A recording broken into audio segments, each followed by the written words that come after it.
You right now getting suited up, the suit.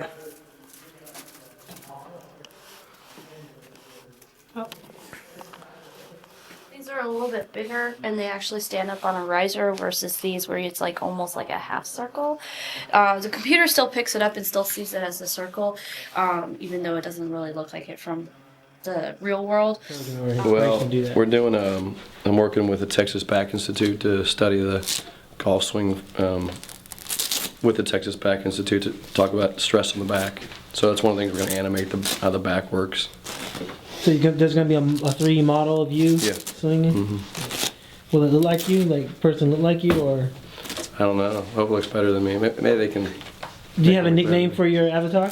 Not yet. I should get one though. Yeah, you should have a nickname for him. It's mocap. Well, that's the technology. Yeah, I guess you call it. Oh, mocap. Yeah, Mo. Yeah, there you go. Elbows, alarms, double man glutes, and lunge out, squat. Bring your hands together, don't clap. Just very good. Stand back up, and we're going to do a lunge forward and back to the other leg. This is the exercise there. Reach to the side on your toes and down, and do the ankles. And good. T-pose and cut. Todd's a dancer. He's okay. Unless you want to accentuate certain things with the conventional, the twist or whatever, you could accentuate that. Yeah. I mean, it's like the first swing. I want to do a good single point swing. Right. Second swing will be a conventional swing. Without a ball and with a ball. Okay. How about that? Perfect. All right, so it's just a matter of them setting up.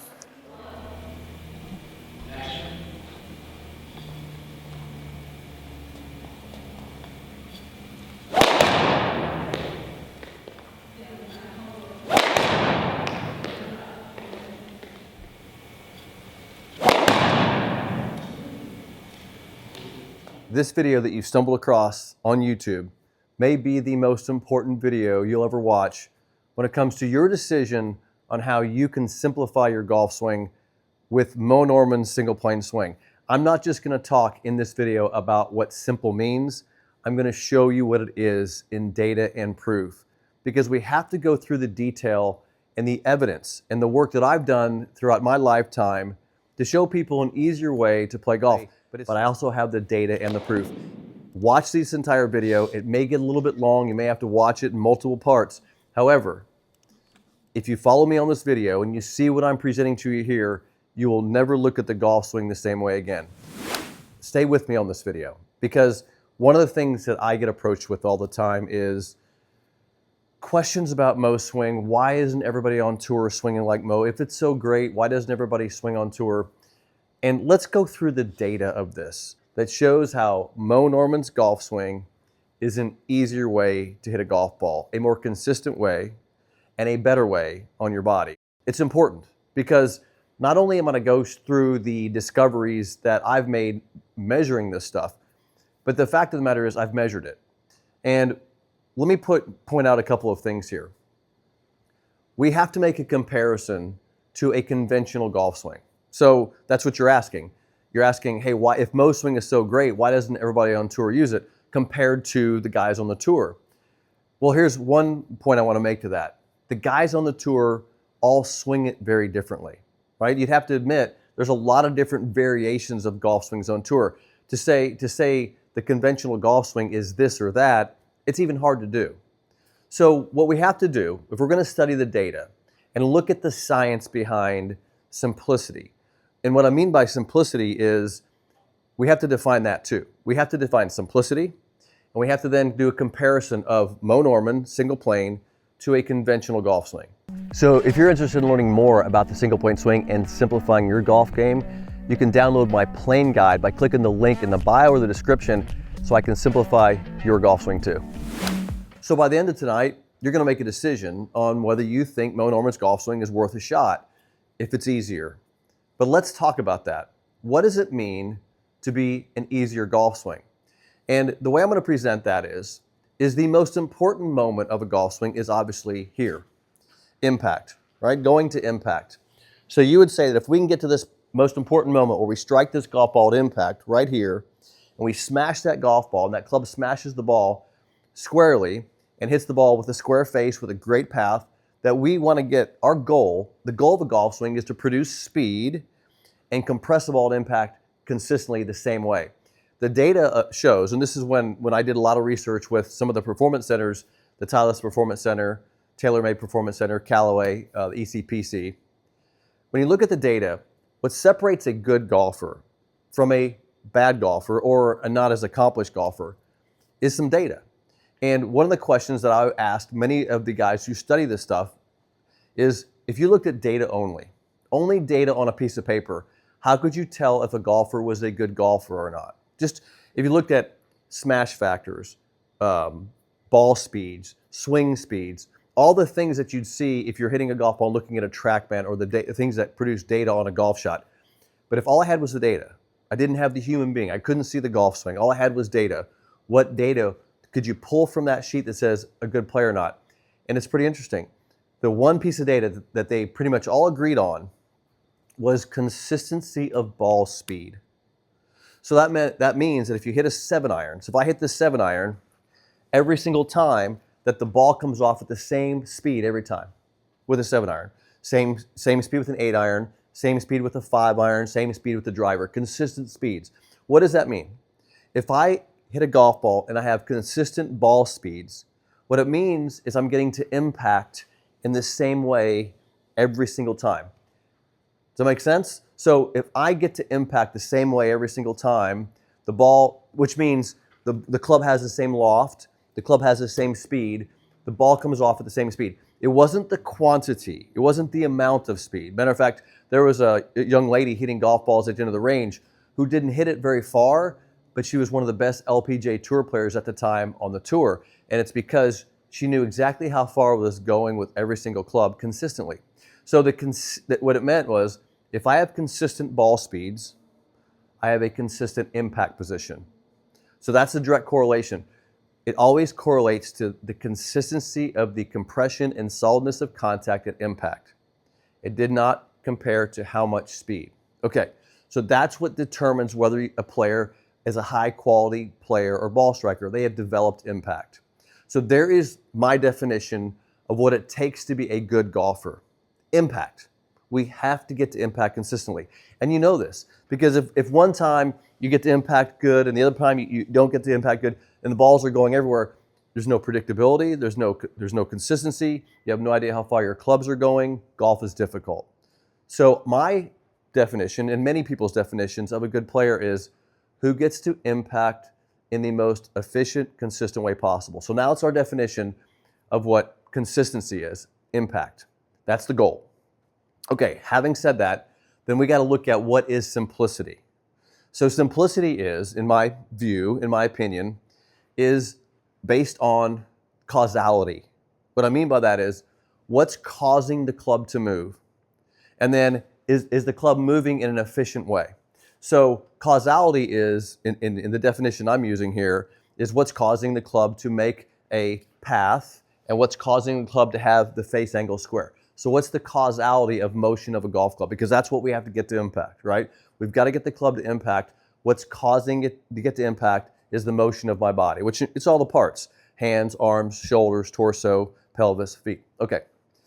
All right, so I know this is going to be a long video. Hang with me on this stuff. It could be very important to you. I know there's something in, there's going to be a gem in this for you as you move along. Whether you decide to swing like Moe or not, there's something in this for you.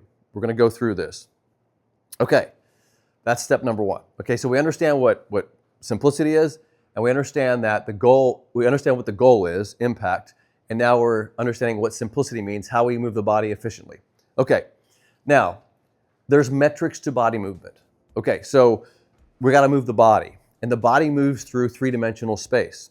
You have rotation, so the body rotates.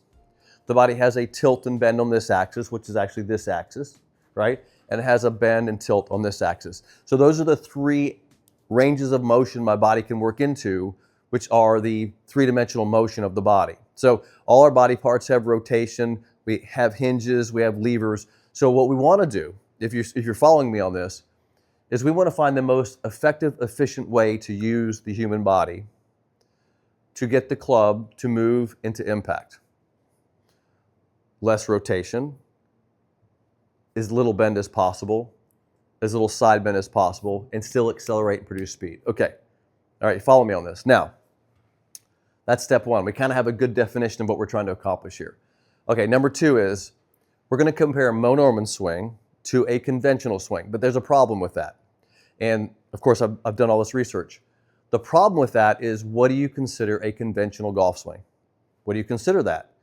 If you look at the PGA Tour, there is dozens different types of swings out there, hundreds. Everybody swings a couple a little differently. Now they have common elements, but so it's hard to say what's a conventional golf swing. My definition of a conventional golf swing is anybody who has their arms hanging down and creates an angle of the club, has two different angles. They have the angle of the arm, the angle of the club. Now you see different variations of this, but that's my definition of a conventional golfer, and I'll explain that in just a second. But a conventional golfer, I have found a way to define it. It's not just me. So when I was studying Moe Norman's swing, showing his discovery, how he discovered the most efficient, effective, easiest way to hit a golf ball, I had to have a conventional model to compare it to. And so you look at all the tour players, I'm like, where do I turn with this? And what I did was I went to a guy named Dr. Rob Neal. And the reason I went to Dr. Neal is because he had a company called Golf Biodynamics. And what Dr. Neal had studied was golfers, thousands of professional level and amateur golfers, and he had created what he called a corridor. The corridor was a range of metrics for the human body. And let me explain this.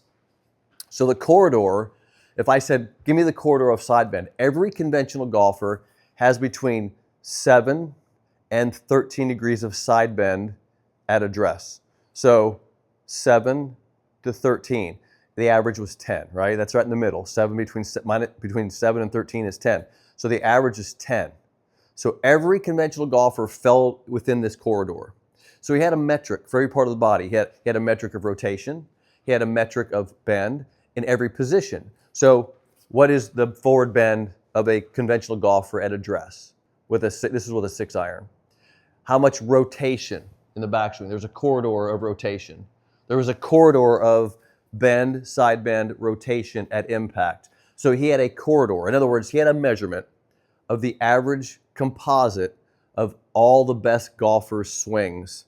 In other words, he had a model for a conventional golf swing, which was fabulous because now I could take the data of Moe Norman's swing and compare it directly to this corridor of great players. He basically had a model of conventional golfers. So today, what I'm going to show you is my discovery of Moe Norman's metrics compared to Dr. Neal's metrics. So I can compare Moe Norman to conventional golfers. There's 5 basic elements here that I want to discuss, but they relate to each other. So you're going to see what I mean by this. The very first one was address. And when I talk about address, the way Moe set up to a golf ball was very similar to the way he impacted. Let's talk about the side bend. So the first simplicity, the first element of simplicity that I would recognize with Moe, it is the single plane. It was the bend of the body, because the average conventional golfer starts out, and we're just going to talk upper body for a minute, -7 to -13 at address. Okay, so -7 to 13. Now, remember what I talked about earlier. What are we trying to accomplish? Impact. We're trying to get to impact. And what's interesting about impact is whether it was Moe Norman or conventional golfers, the upper body position was the same. So it was a positive 25 degrees of side bend and about 25 degrees of rotation. That was the corridor for Moe Norman and conventional golfers, which is interesting, right? Because in other words, impact is impact. So we're all trying to get to the same place. We have the same goal. Moe Norman's impact and a conventional golfer's impact are the same.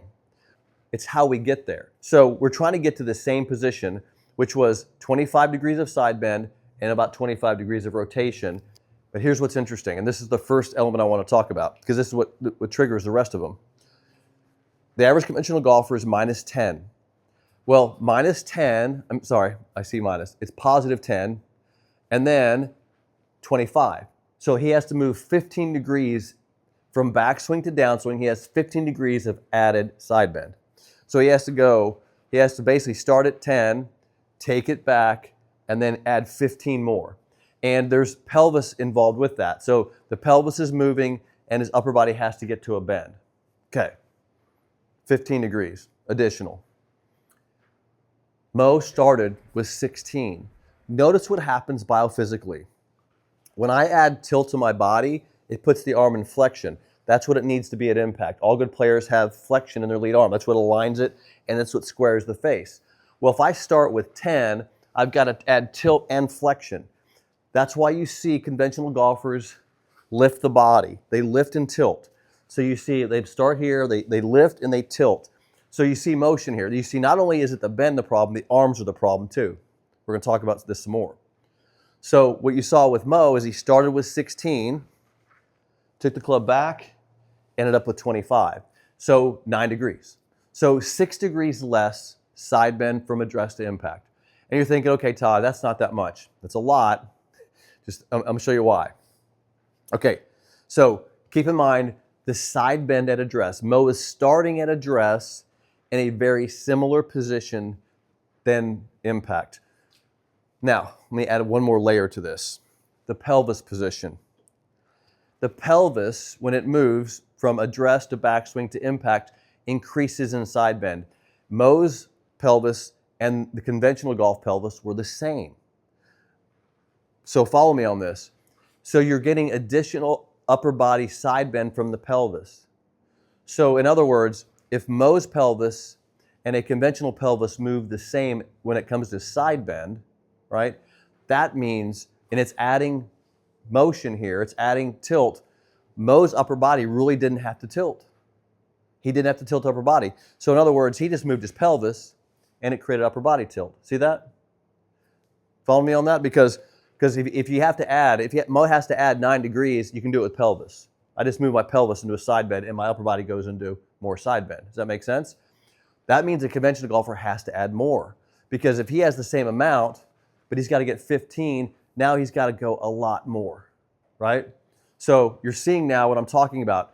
This is all because of this. And I call it the one mistake, but when a conventional golfer starts with his arms hanging straight down, he has to add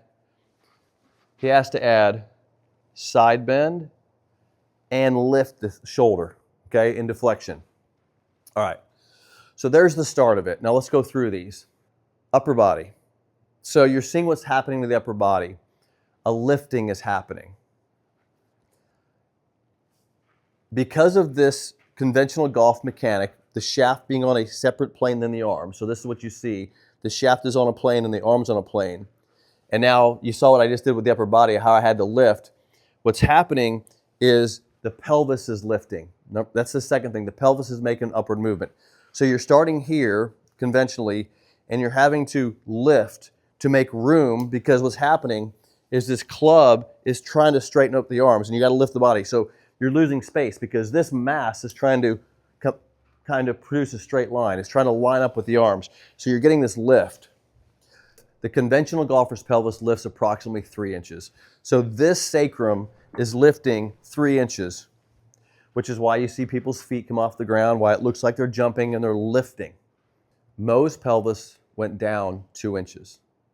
In other words, Moe's pelvis went like this, down, down, because he didn't have the problem of the two planes. He was already tilted, and he just had to do this. Okay, so now he can go to an impact.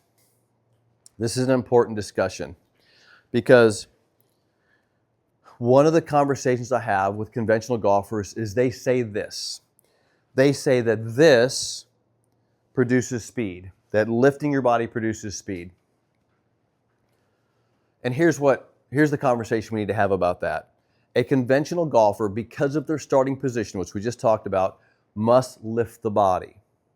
Have you ever seen when doctors prescribe a drug and then the drug causes so many problems they have to prescribe another drug to fix the problem that the first drug created? This is what's happening with the conventional golf swing. They created a problem to begin with. They got the two planes. The address position is the problem. And what they have to do now is they got to create another problem, a lift to make up for it. So they created a problem to begin with, and the lift is what solves that problem. And then they claim that the lift is producing speed. But here's the facts about that. The lift it's a necessary function of the two planes they started out to produce stability, because they've got to stop this part of the body to produce speed. Moe produced just as much speed, but he didn't need the lift. You need the stability, but he did it without the lift. Now, why is the lift a problem? Well, it's a number of things. Number one, it's a variable. It's lifting you up. So the average conventional golfer shaft lifted 3 inches.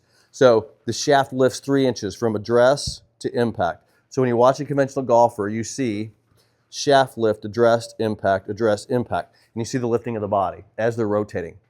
So that's a problem. You have a variable, right? The next problem you have is compression, because how many of you have back problems? So when this is going down and lifting up, when you're going into side bend and flexion, and this is going down, as this goes up, because you got to make space, you get compression and shear on the spine. So it creates a problem in your lower back if you have pain. So you have variable of shaft lift, you have compression on the spine, you have lifting the shaft, and you have lifting of the arms. Variability. You've got to learn to jump to get into the golf ball, okay? But my point to this is that the lift is created from the problem to begin with. But it's not producing any more stability than Moe Norman had, but they've added this element saying, well, since they do it, and good players do it, because conventional golfers do this, it must be a speed producer that Moe does not produce. And it's not true. So I want to point that out. Now, so we're starting to see the variable difference. Now, let's go back to this tilt thing, because I'm going to give you the third thing that Moe figured out in his discovery that simplified motion, and it has to do with rotation. Hey, if you're loving the single plane swing and you want to finally convert your complicated conventional swing to a simple single plane swing, I have something for you. I created a single plane conversion guide. You need to go to gravesgolf.com/convert and download your free guide. There's some videos in there too, and I'm going to help you finally have a great single plane experience.